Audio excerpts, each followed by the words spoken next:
সারা দেশে পঞ্চগড়ে দেবীগঞ্জে সারা দেশে সংসদে সংগ্রামে রাজপথে ছাত্রদের শ্রমিকের জনতা সারা দেশে নেতা আমাদের তোমার নেতা আমার নেতা সারা দেশে করেছি।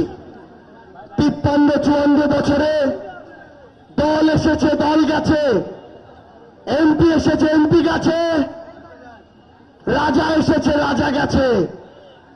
বাংলাদেশের ভাগ্য পরিবর্তন হয়নি, পঞ্চগড়ের ভাগ্য পরিবর্তন হয়নি। এই জেলার মানুষ দুই একটা রাস্তা নিয়ে সবসময় সন্তুষ্ট থেকেছে। এই একটা জেলায় একটা হাসপাতাল হয়নি। এই জেলার মানুষ দিনের পর দিন রাজপথে দাঁড়িয়েছে, কিন্তু এই কেন্দ্রের বিভিন্ন ধরনের প্রভাবে এই পঞ্চগড়ের মানুষ তার ন্যায্য অধিকারগুলো পায়নি। আমরা এই অভ্যুত্থানে দ্বিতীয় স্বাধীনতা পেয়েছি, তারপরে পঞ্চগড়ে আমরা কি দেখছি? আজকে আমরা দেখছি এই পঞ্চগড়ের তেঁতুলিয়ায় আজকে থেকে 1-2 বছর আগে যেভাবে ড্রেজার মেশিন দিয়ে অবৈধ পদ্ধতিতে বালু পাথর তুলে বাংলাদেশের শুধু নয় এই পঞ্চগড়ের মানুষের জীবনকে হুমকিতে ফেলা হচ্ছিল, এখনো সেই একই কাজ করা হচ্ছে। রাতের আধারে শতাধিক অবৈধ ড্রেজার দিয়ে জনগণকে ভূমিধসের মুখে ফেলে পানির স্তরকে নিচে নামিয়ে কারা এই চাঁদাবাজি করছে আমরা সেটা জানি। আমরা জানি না? আমরা জানি কিনা? এখনো তেঁতুলিয়ায় কারা অবৈধভাবে ড্রেজার মেশিন দিয়ে বালু পাথর তুলে চাঁদাবাজি করছে, সিন্ডিকেট চালাচ্ছে, শ্রমিকদের শোষণ করছে। যারা সনাতনী পদ্ধতিতে এই কাজগুলো করতে করে দীর্ঘ সময় কাজ করতে পারত, মজুরি পেত, তাদের হক কারা নষ্ট করছে আমরা জানি কিনা? কোন ব্যক্তি কি পদে আছে নাম ধরে জানি। এই পঞ্চগড়কে অল্প কয়েকটা মানুষের জন্য আমরা হুমকির মুখে পড়তে দিব না।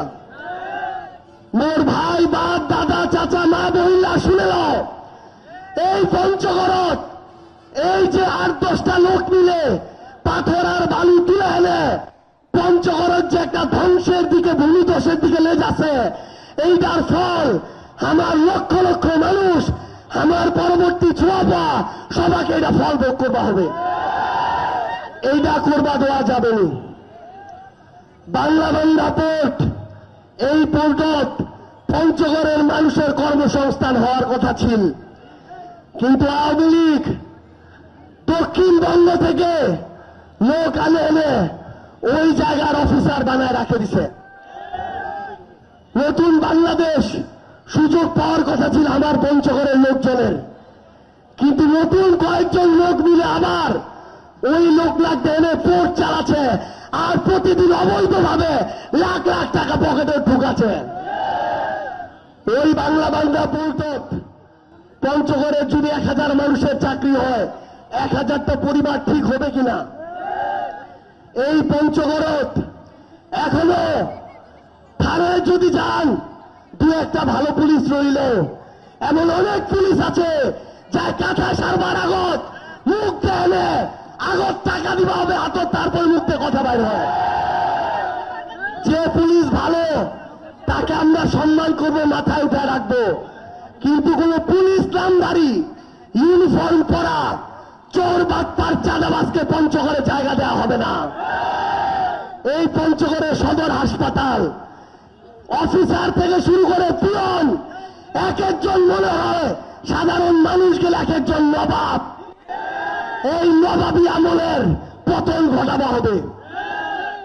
একটা জিনিস মনে রাখবেন, একজন রিক্সাওয়ালা হও, অটো চালাও, যদি ওই জায়গা তোমার উপর অত্যাচার হয় আর সদর হাসপাতালের গেটের সামনে বসে পড়েন, এই নতুন বাংলাদেশত কারো সাহস হয় তোমাকে একটা লাঠিতে পিটায় উঠায় দিবে।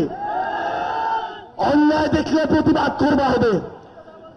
এই হাসনাত নাহিদরা, এই অভ্যুত্থানের লড়াকু যে সৈনিকরা পঞ্চগড় থেকে ঢাকায়, এরা হাসিনার বিরুদ্ধে না দাঁড়াইলে হাসিনার পতন হইতো না। কেউ কি আগে ভাবছিল যে হাসিনার মতো একজন ফেরাউনের 36 দিনে পতন হয়ে যাবে? পঞ্চগড়ে হাসিনার চেয়ে বড় ফেরাউন নাই। যারা চোর বাটপার তাদের কলিজাটা ছোট। আমাদের শুধু সাহস নিয়ে তাদের সামনে দাঁড়াতে হবে। আমরা আপনাদেরকে অনুরোধ করি, পঞ্চগড় বাংলাদেশের সর্বোত্তরের জেলা। এমনি কোনো বাজেট টাজেট ঠিকঠাক আসে না। যা কিছু আসে এই জায়গার নেতা নামক কিছু ছেসরা ওই টেন্ডারবাজি করে, ওই যারা এই ধরনের কাজ কাম করে কন্ট্রাক্টরদের সাথে ডিল করে অর্ধেক টাকা পকেটে ঢুকায় ফেলে। তারপরে রাস্তাঘাটের অবস্থা হবে তোমার বাড়ির আশেপাশের রাস্তাঘাটগুলোর মতো। পঞ্চগড়ের ভাগ্য পরিবর্তন করার জন্য তোমার সবাই একসাথে কাজ করা লাগবে। বয়স দিয়ে যদি কাজ হলে তাহলে 16 বছর হাসিনা পতন হওয়া লাগলে অনেক আগে পতন হয়ে গেলে। তোমার ছোঁয়ার বয়স এই জায়গায় যে আছে ছোয়ালা, ওই সাহস আছে, দূরদর্শী, পড়াশোনা, বিচক্ষণতা সব আছে। পঞ্চগড়ের দুর্নীতি শেষ করা লাগবে।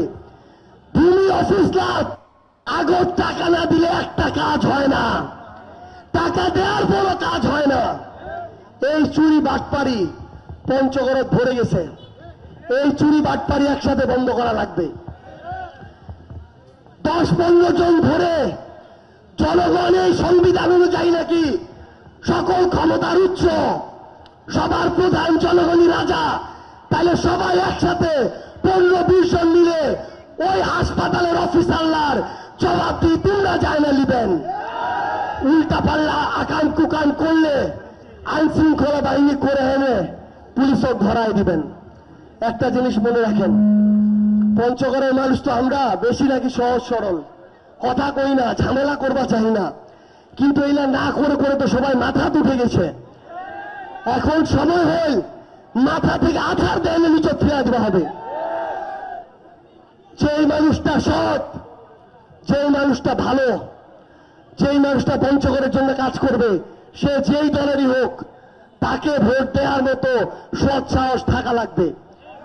ভোটের আগের দিন কিংবা 1 মাস আগত 200, 500, 1000 টাকার জন্য 5 বছরের সবচেয়ে বড় গণতান্ত্রিক অধিকার ভোটাধিকারটা যদি বিক্রি করে দেন, একটা দলের কাছে যদি বিবেক বিক্রি করে দেন, একটা মার্কার কাছে যদি নিচের মস্তিষ্ককে বিক্রি করে দেন, তাইলে এই পঞ্চগড়ের উন্নতি হবে না।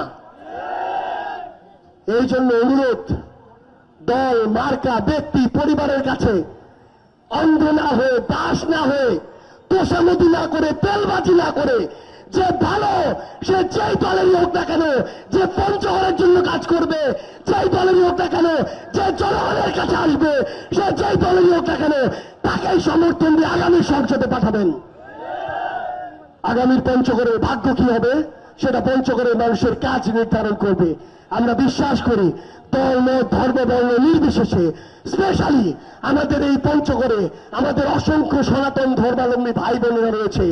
তারা বাংলাদেশী, তাদের সবচেয়ে বড় পরিচয় তারা বাংলাদেশী। তাদেরকে যেন অন্য কোনো কথা বলে কোনোভাবে কেউ তাদেরকে খারাপ লাগার মতো কোনো অবস্থায় না ফেলে দেয়, এটা আমাদের সবার মনে রাখতে হবে। আমাদের সবার দায়িত্ব নিতে হবে, পঞ্চগড় হিসাবে সবাইকে ধারণ করতে হবে। তাহলে এই পঞ্চগড় বাংলাদেশের কাছে দৃষ্টান্ত হয়ে থাকবে। সবাইকে অসংখ্য ধন্যবাদ। আপনাদের সাথে আমাদের এই পঞ্চগড়ের রাজপথে আবার দেখা হবে। এবং আরেকটা কমিটমেন্ট আপনাদের কাছে, এই চিনিকল 2025 সালের মধ্যে চালু হওয়ার কথা ছিল, কিন্তু পঞ্চগড়ের 2-1 জন মানুষ কে ওই চিনিকলের কন্ট্রোল নিবে, এটা করতে গিয়ে এই বছর চিনিকল হতে বাধা হয়ে দাঁড়িয়েছে। চিনিকল কি কন্ট্রোল নেওয়ার জায়গা? এতজন মানুষের কর্মসংস্থান হতো, তারা এই বছর চিনিকল চালু হওয়ায় বাধা হয়ে দাঁড়িয়েছে। আমরা 2026 সালের আখের সিজন চালু হওয়ার আগে পঞ্চগড়ের চিনিকল চালু করব, এটা হচ্ছে আমাদের এনসিপির পক্ষ থেকে আপনাদের কাছে আমাদের ওয়াদা। ইনশাআল্লাহ আপনাদের সাথে আমাদের আবারও দেখা হবে।